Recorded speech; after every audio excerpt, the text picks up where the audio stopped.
सोचिए अगर आप एक लम्हे में दो बन सकें, फिर वो दोनों भी दो बन जाएं, तो यही ताकत होती है बैक्टीरिया में। Bacteria reproduction. Bacteria reproduce asexually. Bacteria can reproduce through three main processes: binary fission, budding and fragmentation. Bacteria में मेल और फीमेल का कोई चक्कर नहीं होता, वो बगैर किसी कपल के खुद ही अपनी तादाद बढ़ा लेते हैं। किन तीन अहम तरीक़ों से? बाइनरी फिशन, बर्डिंग और फ्रेगमेंटेशन से। Binary fission. Most bacteria reproduce through binary fission.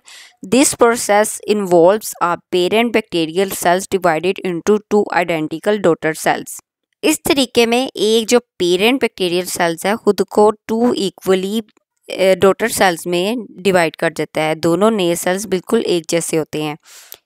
Binary fission allows bacteria to rapidly increase in number, which is important for their survival. It is also a simple and efficient way to reproduce that allow bacteria to adapt quickly to changes in their environment. Bacteria की ये जो speed होती है इनकी ज़िंदा रहने की सबसे बड़ी ताकत है। हालात बदल जाएं तो वो फौरी तौर पर अपनी तादाद बढ़ाकर हर माहौल में एडजस्ट हो जाते हैं।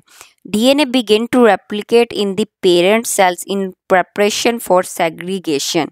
सबसे पहले बैक्टीरिया अपना डीएनए दोगुना करता है ताकि तकसीम के वक्त दोनों नए सेल्स के पास मुकम्मल जेनेटिक मटीरियल मौजूद हो। Cells start to elongate the cell wall, cytoplasm and DNA begin to separate.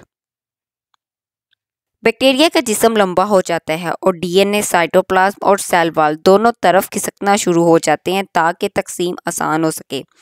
Cell walls fully separate to form two identical daughter cells. आखिर में सेल वॉल दरमियान से मुकम्मल तौर पर टूट जाती है और दो बिल्कुल एक जैसे नए बैक्टीरिया तैयार हो जाते हैं।